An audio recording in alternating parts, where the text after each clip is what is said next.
It's always the ex-boyfriend. Welcome to another episode of Patterns of Behavior, where we delve into the people behind the crime. Today, we have a story for you about a 23-year-old who unfortunately lost her life in 2022. This story is about Alexis Gabe. Born 1998, Alexis Gabe had just graduated from nursing school, and she was someone who loved to draw and paint, and she loved butterflies, but not more than she loved her family, her mother, her father, and her two brothers. Alexis was someone who cared about other people and did a lot of giving, which is the reason why she went into nursing or wanted to get into nursing. And she was the type of person who was somewhat shy and reserved, but once you got to know her, she was described to be someone that could not be replicated as a ball of light. Unfortunately, Alexis Gabe disappeared on Wednesday, January 26, 2022, when her car was found abandoned in the middle of the road on Trenton Street and Oakley Road in Oakley, California. Not only was her car found in the middle of the road abandoned, but it was literally in the middle of the road with the door still open and her key still in the ignition. Now, her car was found at that location, and it was a weird location because it was about a block away from one of her best friends, who claims that she did not see Alexis Gabe at all that night. However, Alexis was confirmed to be last seen at her ex-boyfriend's house before she disappeared. The peculiar thing is, however, her boyfriend lived in Antioch, California, which is roughly a little over 5 miles away from where her car was found in Oakley, California. However, surveillance footage from near that area showed roughly around in the middle of the night after her car had been left there, a shadowy figure walking past that specific area, but that person in the video is seen wearing a mask and a hoodie in addition to it being nighttime. So within less than 12 hours after Alexis disappeared, her family can't get a hold of her, cannot reach her via text or phone call, which is unlike Alexis at all because she's extremely close and tight with her family. So her mother ends up reaching out to her ex-boyfriend via text. And we have the text that her mother sent him along with the replies that her ex-boyfriend sent back. And at this time, she texts him roughly at around 8:22 the morning after Alexis has disappeared on January 27th and texts him and asks, "Hi, Marshall, what time did she leave your house?" He texts back around 9. "I thought she might have been with Rhea. Did you call her?" Now, this is interesting because I believe Rhea is the best friend whose home that Alexis's car was found near. Alexis' mother texts back, "I don't have her number. Do you have her number?" He texts back, "I don't." Frown face emoji. "I'm at work, but I'll keep trying to call her. Can you let me know if you hear from her?" Then the mother texts back, "I will. Thanks, Marshall." And then less than 8.5 hours later, I'm assuming after he's done work, he texts Alexis's mom back and writes, "Have you heard from her?"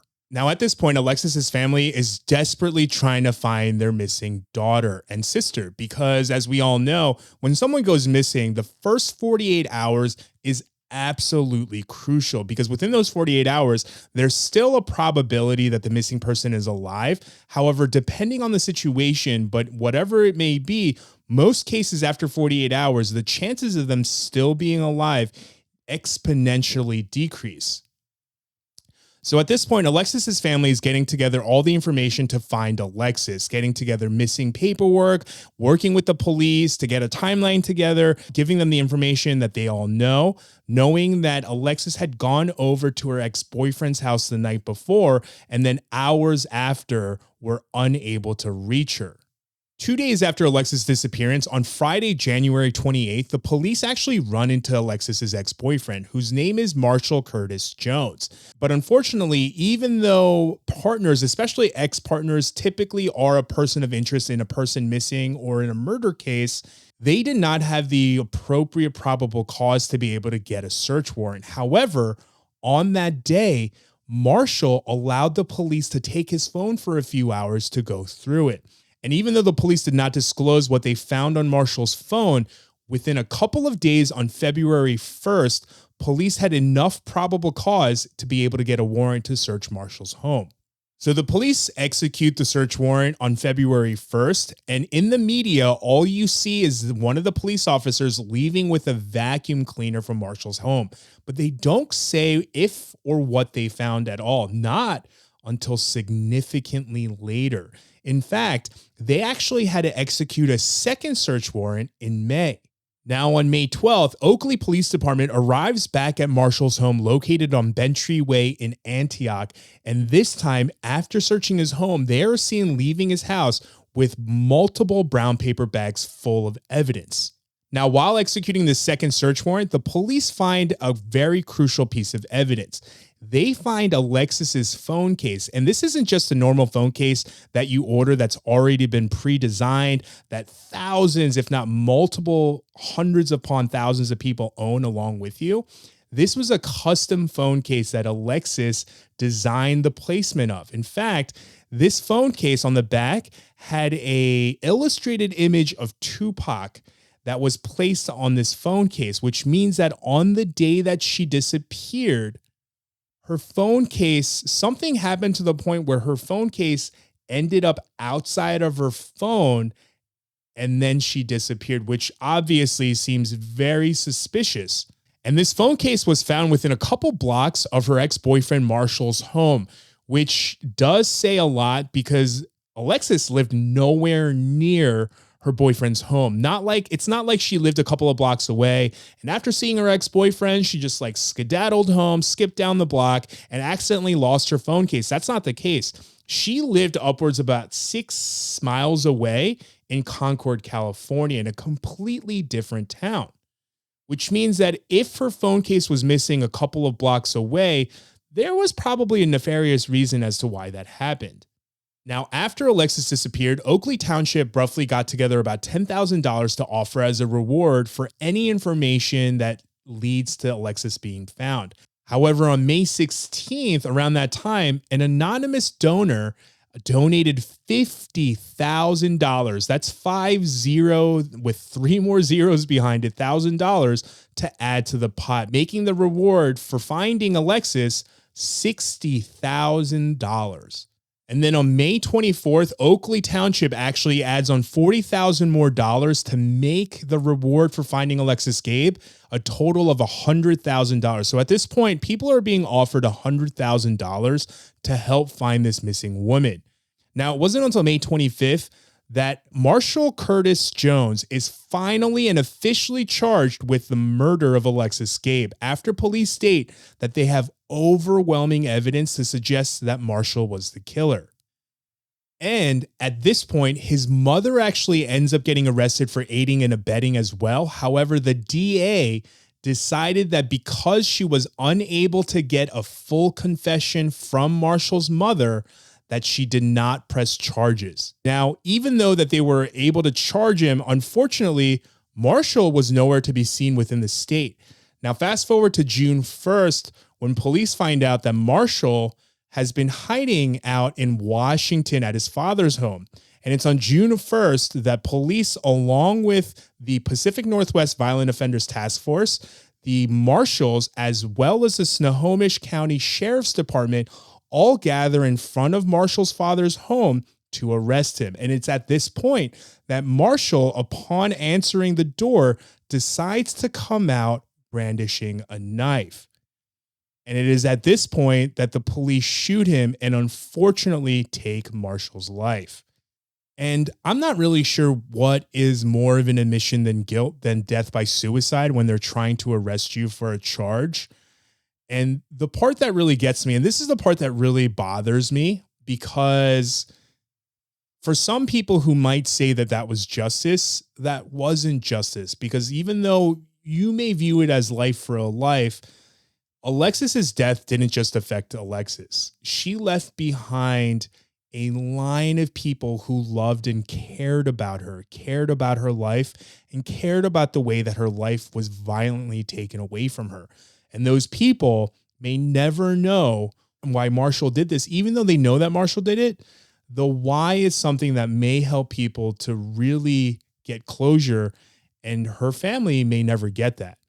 And at this point, because her body was nowhere to be found, it almost started to feel like there was no hope for the family whatsoever, or even to get a semblance of justice for Alexis Gabe, because I don't know how you're able to get closure without laying the person that you love to rest in peace. Now, a little over a month later, on July 7th, police come out and state that they have information that Marshall was staying at different family members' home immediately following Alexis's disappearance. In fact, they go on to state that allegedly Marshall went to his sister's home, and upon finding out that Alexis had disappeared, apparently Marshall's sister kicked him out of the house. And it's at this point on July 7th that the police also disclosed that they also found crumpled notes written by Marshall inside of his sister's home in the trash bin. And on this paper is detailed directions on how to go from her home to somewhere called Pioneer, California, which is roughly about 90 miles away from Antioch. The police end up going to the location where they believe that the directions lead to, and they search the area for Alexis's remains. They even end up draining a whole swamp little lake type area of its water to be able to see if there were any of her remains in that body of water. And unfortunately, they were not able to find anything. In fact, it was during the search that Alexis's father, who had created a Facebook group to help find and get justice for Alexis Gabe, that he stated that he, from what he knows about Marshall, does not believe that he went that far out. And we know all of this information because on July 7th, the police actually gave Alexis Gabe's family a letter detailing all of this information about how they found the letter inside of Marshall's sister's home in the trash can. And in the letter that the police wrote to the Gabe family, they also talk about one of Marshall's friends who came forward after Marshall died and stated that Marshall, a couple of weeks before Alexis's disappearance, had reached out to him stating that he wanted to kill Alexis Gabe. Now, this friend, who had actually never met Alexis, thought that Marshall allegedly thought that Marshall was just joking. And because he thought he was just joking, they continued on the conversation, and they concluded on the fact that the best place to hide a dead body would be right next to a septic tank or some remote part of a wooded area. Now, it's also around this time that Alexis's father posts on his Facebook page that he created to help find and get justice for Alexis Gabe, his daughter, that he also posts that he just recently found out after Alexis had disappeared that Marshall had not only slashed Alexis's tires twice, but that he had threatened her life to her face before. But on August 5th, police finally provided a timeline of Alexis Gabe's disappearance to her family using her cell phone records, GPS data, as well as surveillance videos that they've acquired in the area, and on top of the interviews that they've conducted with people that knew her. And it was in this timeline that it was disclosed that the police also got a hold of video surveillance from security footage from Marshall's mother's home 2 days after Alexis Gabe disappeared on January 28th, with Marshall showing up with his SUV, unloading extremely large black heavy-duty trash bags, multiple of them, unloading it from his car onto his mother's property. In fact, at some point, because of this video, the police actually ended up digging up Marshall's mother's home's backyard because she actually had recently got it redone right around the time that Alexis Gabe disappeared. And when I say redone, I mean she had it completely redone, including cement work. So the police went in there with a jackhammer to tear up her backyard, and unfortunately were not able to find anything. In fact, someone that belongs to the group, the Facebook group that Alexis's dad created, was able to talk to, here we go, Marshall's mother's boyfriend at the time. And he stated that during that time when police were looking through the backyard, he left to go to Vegas because he wanted to be far away from it. And in fact, he went on to tell this person allegedly that he believes that his girlfriend, partner, also Marshall's mom, probably did help Marshall, even though he claims that Marshall's mother probably doesn't know where the body is. He believes that at the very least, Marshall's mother provided Marshall with money to be able to leave the state.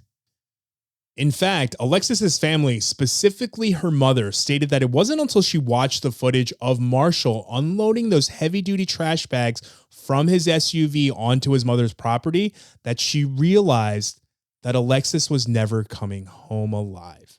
And it was at this time that the police also informed Alexis Gabe's family that there was surveillance footage taken at Marshall's sister's home when he was there and supposedly got kicked out by his sister of him carrying a large extended gun magazine, which means that he most likely had a gun while he was at his sister's home and for some reason needed to bring it over to her sister's house. Now, it is at this time that the police also disclosed to Alexis Gabe's family that days, just merely days after Alexis Gabe disappeared, when police first executed that first search warrant at Marshall's home on February 1st, that they actually discovered blood that ended up being Alexis's blood because it tested positive with her DNA inside of the washing machine at Marshall's home. Now, I'm obviously not a police officer or a DA, but it's wild to me that her blood was found in his washing machine on February 1st, literally within about 4 days after she had disappeared. And it didn't take the justice system until the end of May to officially charge Marshall, who was the last person to see Alexis Gabe alive, and not only just see her alive, but also had her blood inside of his washing machine, that it took them that long to be able to officially charge him with murder, at least the disappearance of, because why would someone be the last person to see someone alive before they disappeared and also have their blood inside of their washing machine? I don't know. Maybe it's because I don't work in law enforcement, but to me, that almost seems like there's only one reason why that would happen, because something happened to them at that person's house and then they did something to cover it up. I don't know. Maybe it's just me. But not only that, they also let Alexis Gabe's family know that they also found Alexis's DNA in the back of his SUV. In the back of Marshall's SUV, so most likely means that whatever happened to Alexis Gabe, he transported her inside of her vehicle.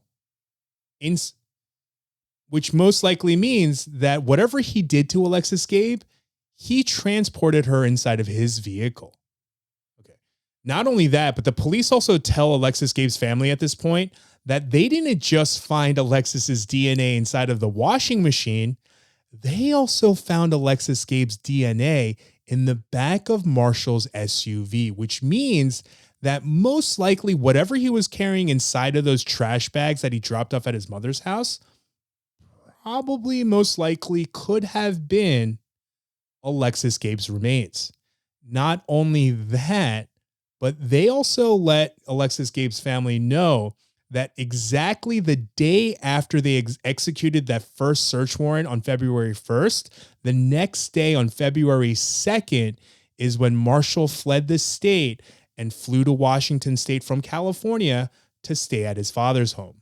Which, when we look at a behavioral problem, like some of the other cases that we talked about already on this podcast, when someone doesn't help with the search or investigation, but in fact does something like flee the scene, in fact, the specific area, the surrounding areas, out of the state, it doesn't scream innocent, at least not from our perspective. It screams that you have something to hide and that you're literally running away from your problems. Now, at this point, it's been about 10 months since Alexis disappeared, a little shy of 10 months. And right around the beginning of November, while Alexis's mother is currently in the Philippines burying her father, someone finds part of Alexis's remains. In a remote area of Plymouth, California, which is roughly about 80 miles from where Marshall lived in Antioch, but only 24 miles west of where Marshall had written the directions to Pioneer, California, a resident was out walking when they noticed something that looked like human remains. And they actually ended up calling the police, who then called the Gabe family and requested Alexis's dental records. And upon cross-referencing Alexis's dental records, they confirmed that the partial remains that were found were that of Alexis Gabe.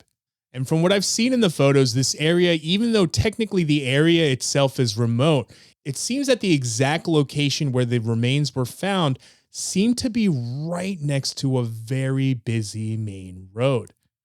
Now, that location was a location of interest to the police because, as a matter of fact, just barely a couple of days after Alexis disappeared, that was one of the locations where Marshall's phone pinged from, amongst other locations in that area. Even though it's been almost 2 years to the date since Alexis Gabe was murdered in cold blood by Marshall, his mother, Alicia Coleman Clark, still has had no formal charges brought against her for allegedly aiding and abetting in the disappearance of Alexis Gabe. In fact, Alexis's father just took to Facebook recently, to that Facebook group, to post about how two of the detectives who have been assigned Alexis Gabe's case has yet to reply to Alexis Gabe's family's lawyer asking for specific documents that they need in order to be able to pursue whatever civil charges that they're looking to pursue.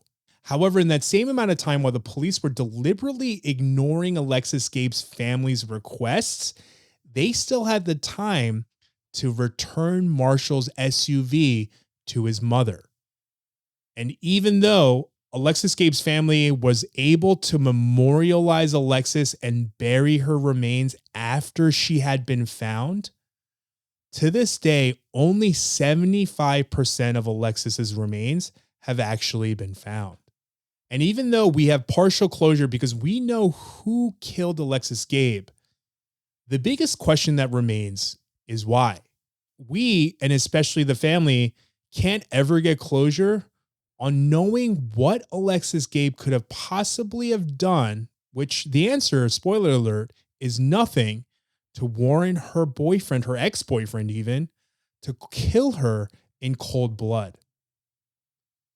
This one is extra sad, not only for the loss of her life, but just not knowing really what happened. And also it seems like the authorities had the resources, but for some reason it wasn't taken seriously at the beginning, maybe until it went a little bit more public.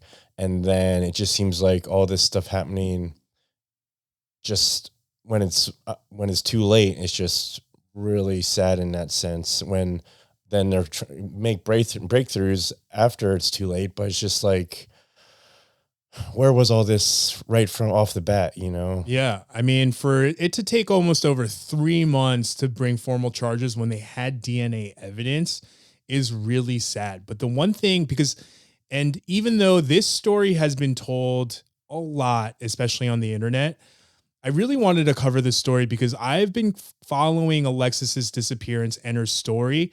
Literally, I believe like about 3 or 4 days after she disappeared. I joined that Facebook group when it had first formed, and there was less than 1,000 members there. I believe there's like about 16,000 members now. And the reason I'm bringing this up is because the one thing I did notice from watching that Facebook page is I do have to give a lot of credit to Alexis Gabe's father specifically, but also her mother, because they really advocated for her. And at a time when I feel like I would crumble and break, they had the will and the strength to not only push off their mourning, but to really advocate for Alexis. During this time, I mean, we're talking her family were able to get, I'm assuming at this point, hundreds upon thousands of missing posters. They were able to get up Alexis's missing posters in businesses that extended down the coast of California. There were people driving around with Alexis is missing posted onto the sides of their cars. And it really was 100% because her family never gave up on her. And that was the kind of person that Alexis was. She was someone who was raised with love, whose family knew what it was to love someone unconditionally and support them unconditionally. And in that same post where Alexis's dad revealed that he had just found out that Marshall had not only slashed Alexis's tires twice, but that he had also threatened Alexis to her face. Alexis's dad actually posted a photo where he pointed out how much weight Alexis had lost. And you can even see the smile that she forced to put on in that photo. It was a forced smile that was hiding a lot of pain. Her father acknowledged the fact that he was beating himself over the fact that he missed some of the signs that was very clearly there. But, to his credit, I don't think a lot of people think of that. It's a lot easier to see in hindsight, but it's hard to be able to equate stuff like that, especially knowing that people can have bad days or bad weeks and not think that it's attributed to the fact that her boyfriend is threatening your daughter's life. And I bring that up because I don't know that Alexis would have gotten even the semblance of justice that she received if her mother and father weren't able to push their grieving aside to really advocate for their daughter. Because even in those posts on that Facebook group, there are multiple posts where the dad especially talks about having to hold the police accountable, having to demand evidence, having to demand everything. Because again, we're talking about a police force that took over 3 months to charge the man who had DNA evidence in the form of blood in a washing machine right after his ex-girlfriend disappeared. I mean, in what reality would you have her blood on your clothes and then rush to wash it off around the time that she disappeared? It literally blows my mind. And I think that's part of the reason why, and it was actually really heartbreaking, because while I was preparing for this video, when I came across to that post from Alexis's father stating that he's still currently being ignored and ghosted by some of the detectives at the Oakley Police Department, a couple of posts before that, written, I believe, about a week or two ago, he literally wrote on Facebook, "Does anybody still care about Alexis Gabe?" And to that, I don't know. I think about Alexis Gabe very often, especially when I cover missing people stories, because she was the one story that I really followed along from the beginning, that I really advocated, hoping that her family could get closure. And I still think about her a lot to this day. And to the families out there who have been through similar situations, who feel like, the people that they loved are getting lost in time, I want you to know that you're not alone, that there are people out there who care about the people that you cared about. And with that note, I really hope that the Gabe family can get the justice that they so deserve, and that Alexis gets the justice that she deserves, because someone who was so willing to give to others, whose life was just taken so brutally in such cold blood, we missed out on someone who could have done great things. Rest in peace, Alexis Gabe. And with that, I want to thank you all for joining us and caring about Alexis Gabe and the stories of all these other people. This is Patterns of Behavior, a podcast where we try to focus on the people behind the crimes. If you would like to help this podcast grow and be sustainable, please consider becoming one of our Patreons. Otherwise, if you are watching us on YouTube, thank you for watching, but please make sure you like, subscribe, and ring the bell for your notifications. Otherwise, you can find me on all the socials at Etchasketch with a J. That's ETCHASKEJ. Otherwise, this is Patterns of Behavior, and I will see you on the next one.